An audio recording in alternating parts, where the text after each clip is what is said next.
This is an apology to Shaun and his younger brother Paul.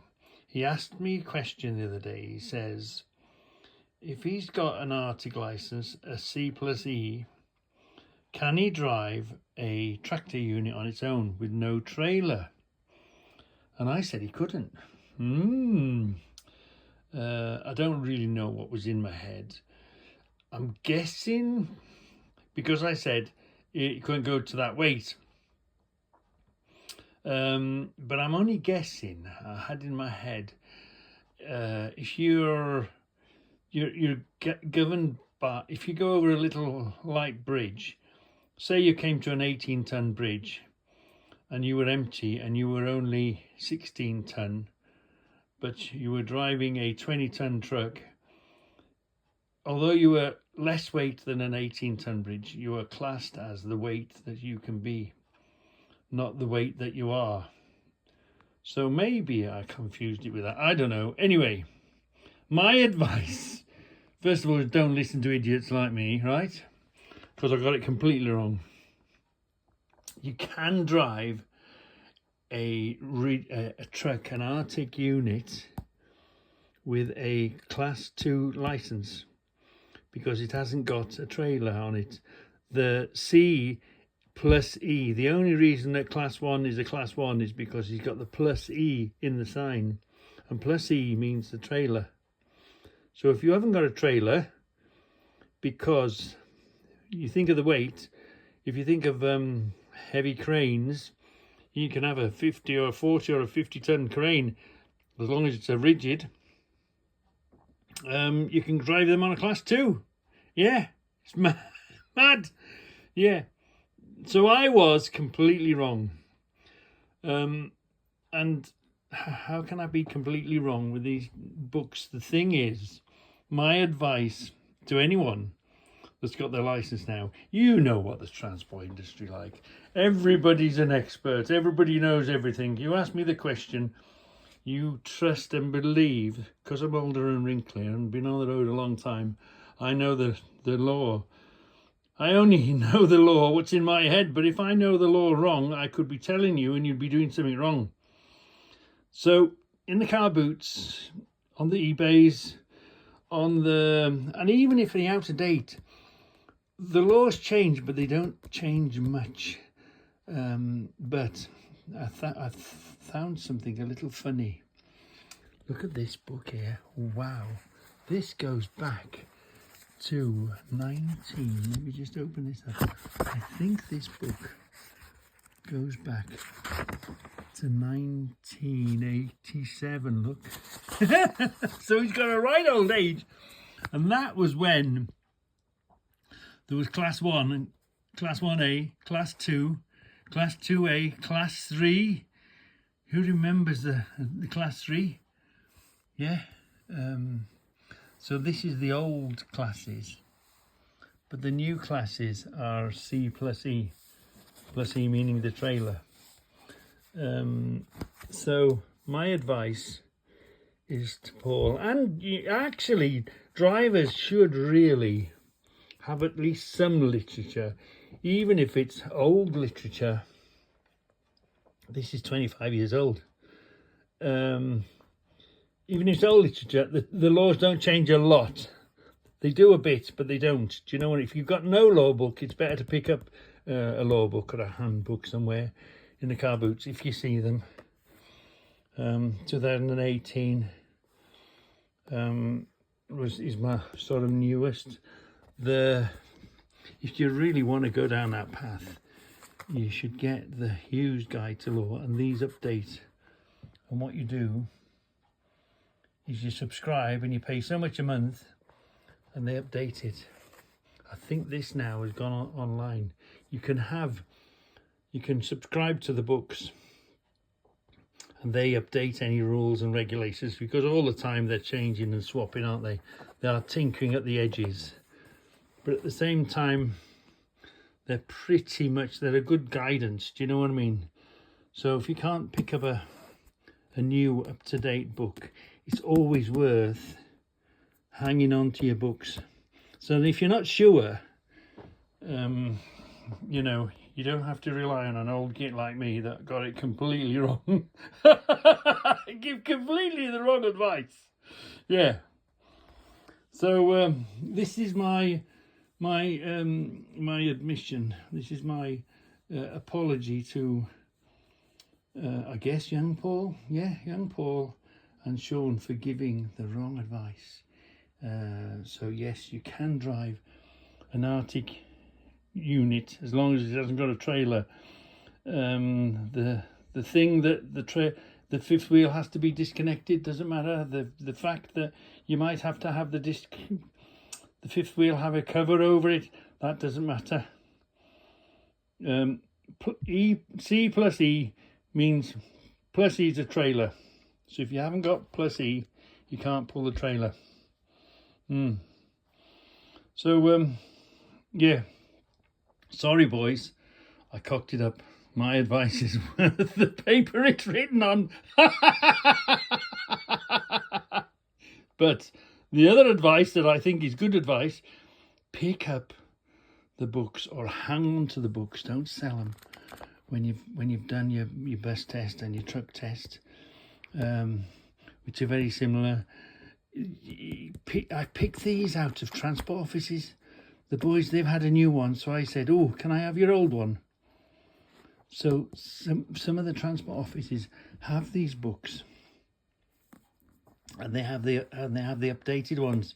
Well, see if you can scrounge the old ones on the shelves. Yeah, always worth carrying a book on rules and regulations. And the fact is, the people in the office that haven't got a license, but they want the stuff moving, it's not their license to risk. It's not they're going to get the fine. They're not going to get the points. So you have to, in transport, unfortunately, you have to look after yourself. Even if the boss tells you, the boss isn't going to get the points on the license, and the boss isn't going to get the fine, is he? And if he's willing to tell you a fib to get the job done, then they will do it. And it's less now because they get a fine as well. But they might be willing to risk a fine. But are you willing to risk a fine and points on your license? That's the thing. Believe nobody. Believe nobody. Get the books. Read the books. Find out the information on the books. There's loads and loads of information. Look at the thickness of these books here. The amount of information that's in here to be found. And then you've read it. You know. And even if it's wrong, well, at least you can say, if you get, well, because you're always worth keeping one of these in the truck, you know. If you've got your own truck and you've just started out, it's always worth keeping one in the book for you can always look and ask.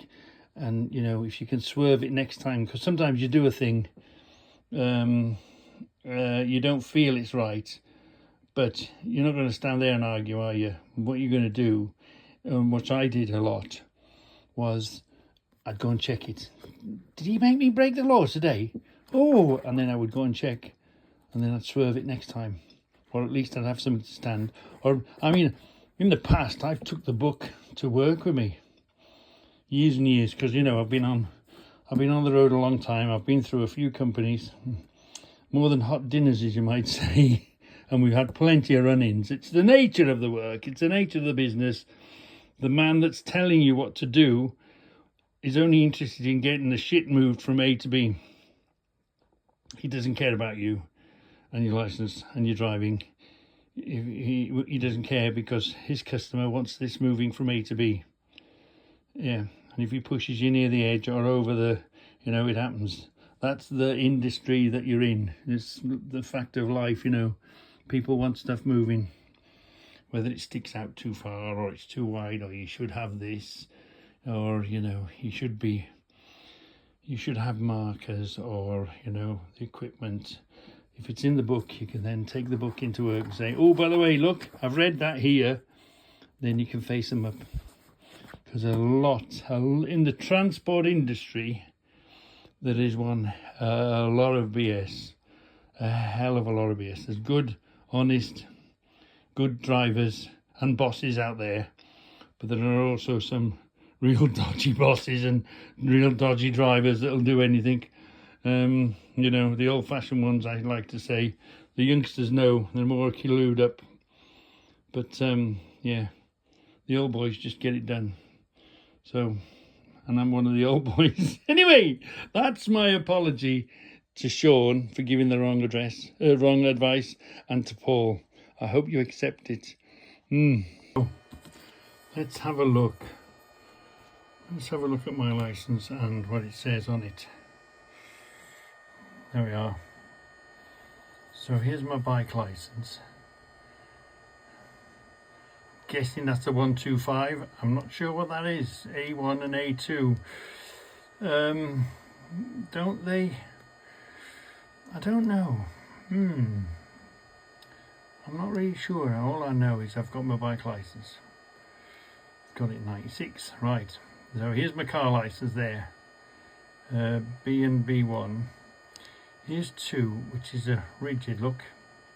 C. Here's my bus. D1 and D2, that's a little minibus, that is. And that's a big coach or a double-decker, that is. There's no difference between a double-decker. A lot of people, you speak to a lot of people, they'll say you're not allowed to carry. You're not allowed to have a bus license and a truck license. Yeah, you are. You are allowed, and your CPC covers your bus as well. So you can do a truck license. If you've got a truck license, it automatically gives you your bus license, your bus CPC. This is a CPC card, different one, blue one. Anyway, so plus E. So what makes me a little bit different, look, is you've got your C plus E, meaning E means trailer. I can carry a car and a trailer. I can carry a wagon and drag. I can carry an Arctic because it's got the E on it. E means trailer. That means a little bus and a trailer corresponding to the weight, whatever the weight matches the truck or the bus. And D plus E. There's plenty of D drivers out there, but there's not many bus drivers that can pull a trailer, because I've got my class 1 as well as. So you tend to, the truck drivers don't tend to have a bus, and the bus drivers don't tend to have truck licenses. There is some overlapping, but it doesn't overlap a lot. No. So I've got the 2 of them. And I've been at it a long time. And when did I get my car? I got 82. Oh God, that's a long time ago, isn't it? A long time ago. So I've forgotten more than I can remember. Is that the saying? Yeah. Then I did my truck. 91. So I used to be a naughty boy on the bikes. I never had. Being a truck driver at 91, in 1991, that sort of made me grow up and be sensible. So then I thought, well, I better behave myself. I better go and get myself a bike license and be a good boy. Yeah. Up to then, my past was grey, shall we say. Yeah.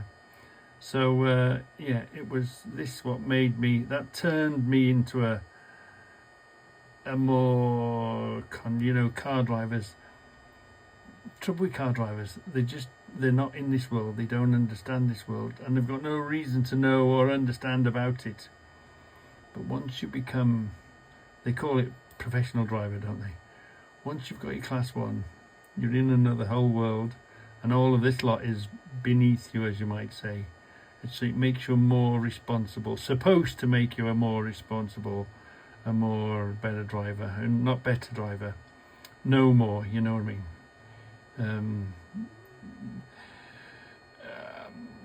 As always, it's only a problem when it's a problem, but it can be a problem a hell of a lot more in a truck than what you can get away with a car, or if you're just a bike rider, or some guys, a lot of bike drivers, truck drivers have bikes. It seems to run together, you know what I mean? Not everyone, but Yeah, and I'd much prefer go out with a bike rider with a truck license, and it stands out. I don't like running with car drivers. Just a bike license and a car driver, I'm a lot safer. I feel a lot better, and I see lots of people.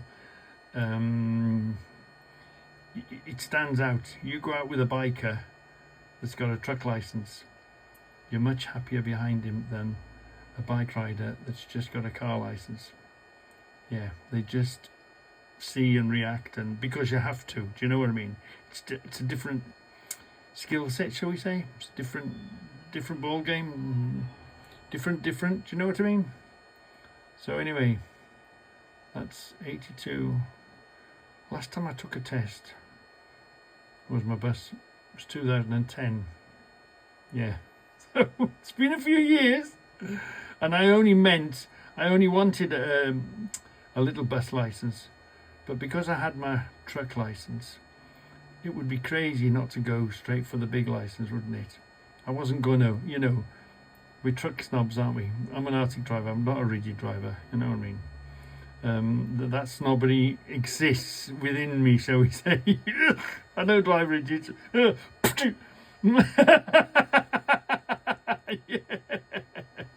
It's the same. Here's a funny thing that I use all the time. Let's say, for instance, you're my boss, right?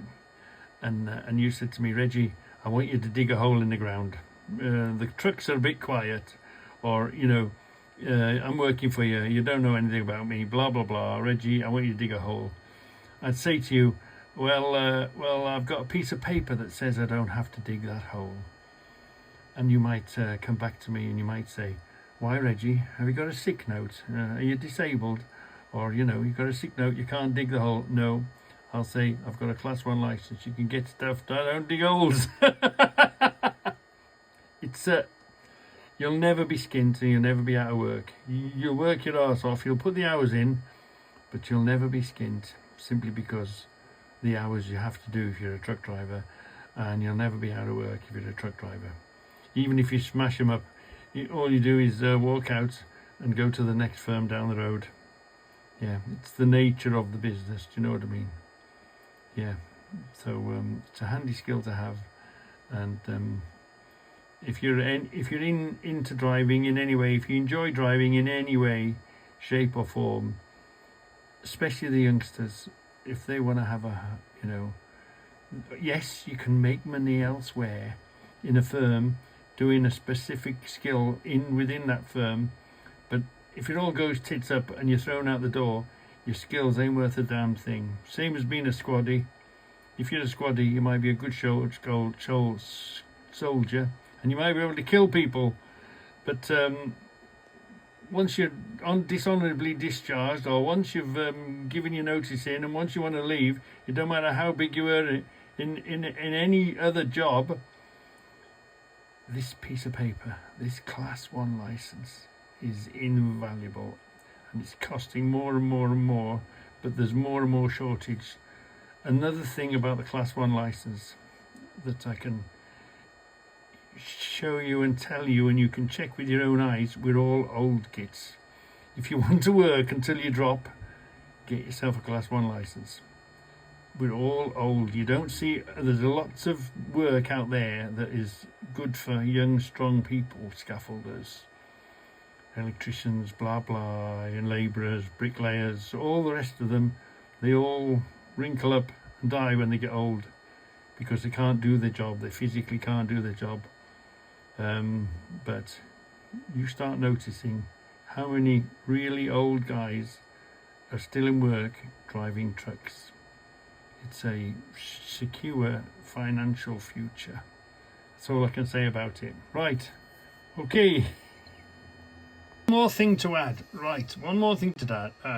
If you've got a machine, a forklift or a whatever, most of the licenses of those type of things run out, have to be replaced in 5 years, blah blah blah blah blah.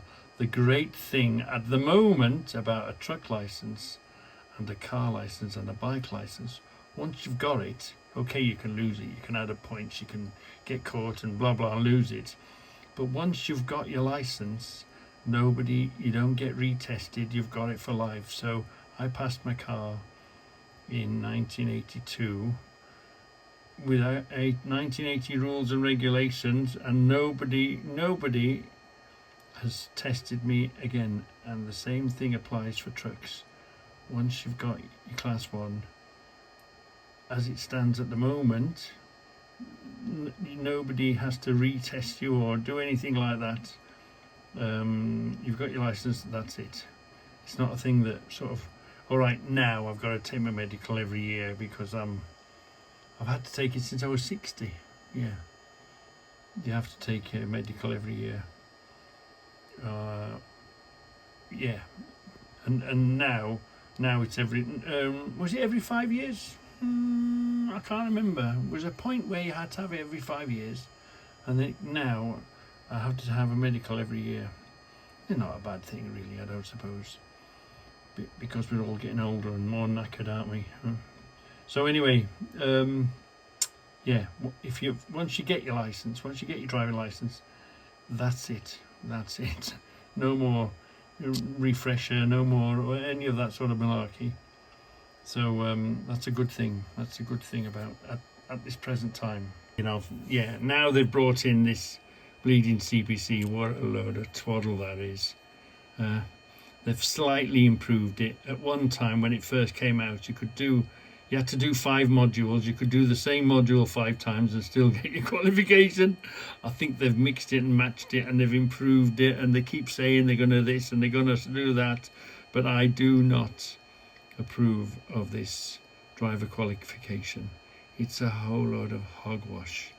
Yeah, it's a complete, maybe for the new people that don't know, fine, but for us old hands, it came in, we'd been on the road a long time before all this BS arrived, and no, nobody really likes it. No, they needed to do something, but they didn't need to do this whole load of BS, except it has created, if you wanted to create a lot of jobs, and from those jobs you were going to raise tax, it's created a lot of training people, and obviously the training people get paid for what they do, and that's created income tax for the government. So it's created a lot of work.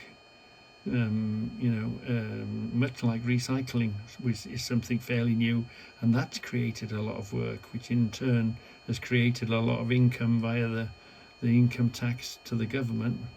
But yeah, what a load of BS this CPC stuff is. And I agree with a comment that I heard the other day, and that is one of the biggest problems with not having youngsters driving is because you can't take your children to work. You can't take your son to work. How many drivers, you speak to a lot of the old drivers, it wasn't in my case, but a lot of the drivers, their dad was a driver, and they're a driver because they went with their dads in the school holidays, and then they wanted to be a driver.